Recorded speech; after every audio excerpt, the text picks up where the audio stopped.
Hey, it's Drybear. Today I want to talk about my blunt weapon build for Cyberpunk 2.0 Phantom Liberty. This one is a lot of fun and it makes you feel like you are the Juggernaut. Now the build today will focus on using Sasquatch's hammer, which is a crazy one-shot weapon that does ridiculous melee damage, but has some downsides that go along with it, and the build will focus on that. Now, that being said, this build does work for any blunt weapon, including gorilla arms. So if you want to use clubs or you want to use any kind of hammer or gorilla arms, you certainly can and it'll work just fine. But this is probably one of the only few boss weapons that you get in Cyberpunk, and it is super fun to use.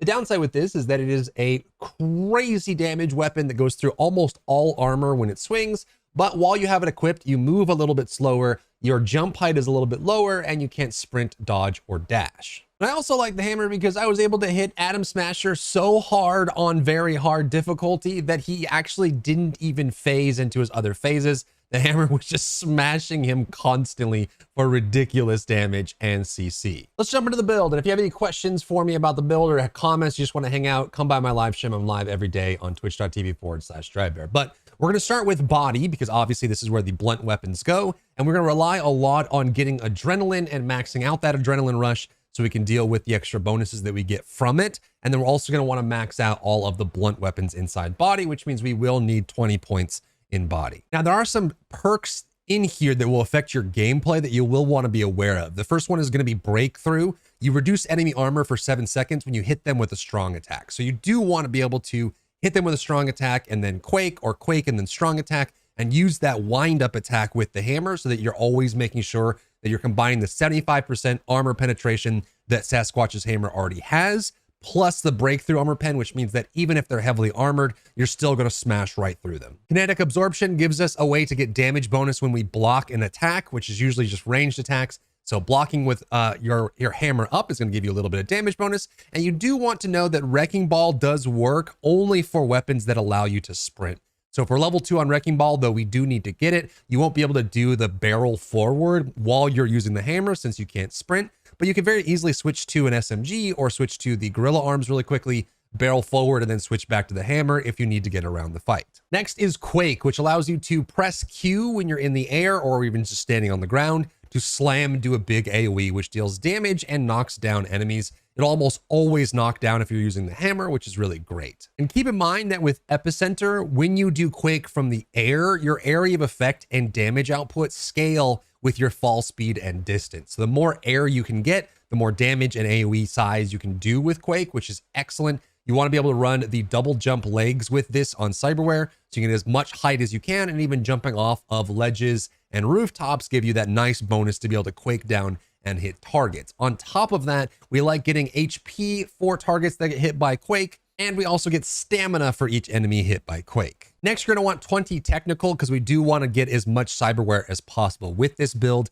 we need as much armor as we can possibly get, and it's only really possible to do that with License to Chrome and Edge Runner activated. Not only that, but it'll give you nice bonus damage, crit damage, and crit chance as well. So we do want to pick up this kind of main pickup here. And on top of that, in the technical tree, we have Glutton for War, Transfusion, First Aid, Health Freak, and Field Medic. All of these are very good for increasing your self-healing and keeping yourself alive. On top of that, I love getting Ticking Time Bomb too. This allows you, when you use Berserk or any operating system at all, you'll be able to apply a stun and damage to everyone around you, proportionate to the quantity and tier of the cyberware that you're using, and it reduces incoming damage while you're charging. So when you activate Berserk, though with this build, you won't take any damage during Berserk anyway, you'll get this big EMP that will deal damage and stun targets and give you this nice shockwave, which works great with some of the relic abilities that we'll be talking about in just a second. You can drop built different if you want. You don't necessarily need cellular adapter. It's not as important for this build, but you do want cyborg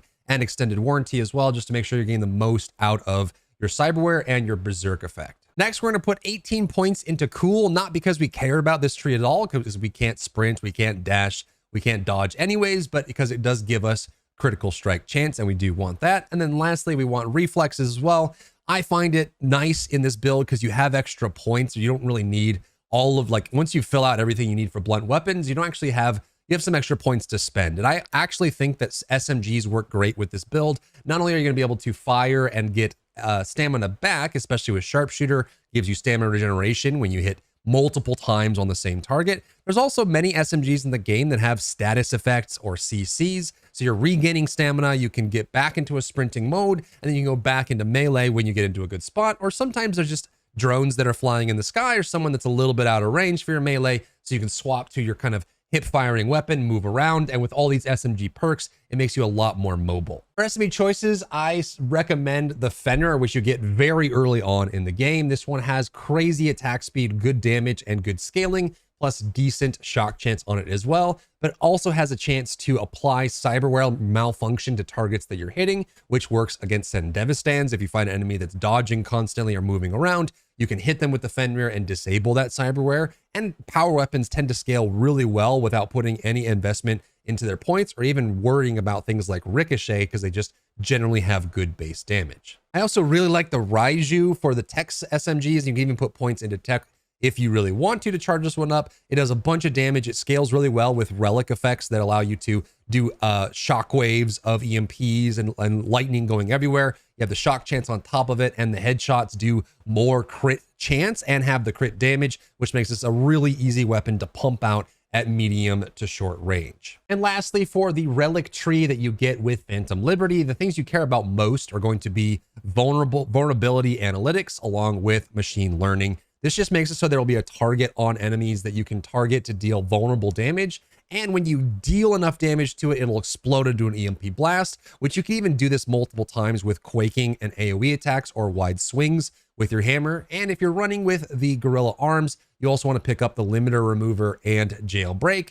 which it is kind of nice to switch back and forth between the hammer and the Gorilla Arms just to get a little bit extra mobility coming out of those two. When it comes to Cyberware, you want to max out as much armor and flat damage reduction that you can, because you're going to be shot a lot, but surprisingly, you can actually get max armor and crazy percent damage reduction to the point where you don't really take damage. And even if you do, you have so many safeguards that prevent you from falling. And of course, while you have Berserk active, no one can kill you anyways. For Berserk, I like going Militech Berserk. This gives you invulnerability to damage while you have it up. You can't use items and you can't use melee weapons, but it's just fine because we can use the biomonitor to automatically heal ourselves inside of it, and we can't take damage anyways, which is super great. No stamina requirements. You have increased movement speed, which helps a lot with the hammer out. You also heal when the effect ends, and the duration's pretty long, especially once you upgrade it. On top of that, you want to get as much armor as you possibly can. I like going Dense Marrow for the flat armor increase. The Rara Avis, which you can only get in Phantom Liberty, gives you a 37% unupgraded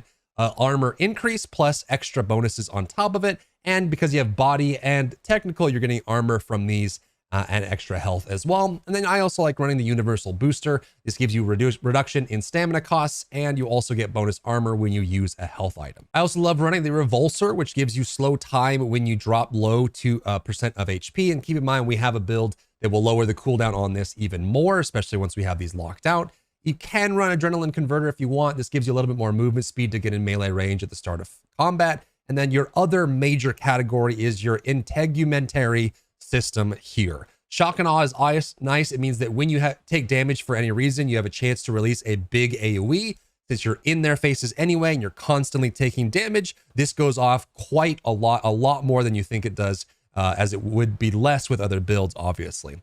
The Chitin is also amazing. It has a flat 200 armor increase unupgraded, and it does give you HP regen per attribute point.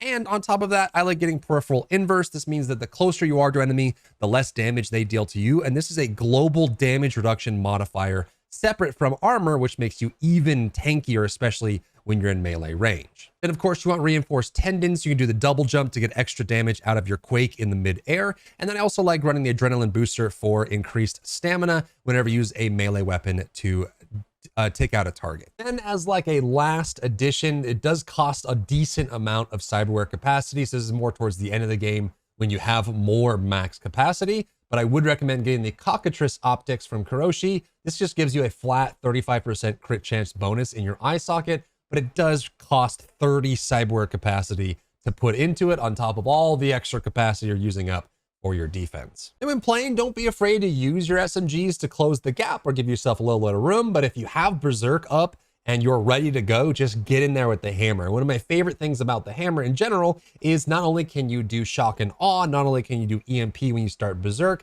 not only can you do quake, which knocks down enemies as well, for the most part, most hits on most enemies will knock them down in general. In fact, most of the time, it's hard to tell if they're actually dead or not, because even just swinging once will either kill them outright or knock them down and take them out. I usually look for the gun laying on the ground to know that they're completely gone, but most of the time you just bonk them and they're completely gone, which is awesome. Don't forget to use melee finishers to recover yourself, and make sure you manage your healing items as well outside of berserk, as they give you adrenaline, they give you armor reduction, they give you armor increase, and they give you lots of other bonuses as well, which is really cool. But this build is so fun. It makes you feel like you're a juggernaut on the battlefield. So if you're looking for more builds, let me know. Jump on my live stream if you have any questions, and I'll see you in the next one. If you enjoyed yourself today, leave a like down below. You can support me and my work on Patreon and view Patreon exclusive content, link in the description.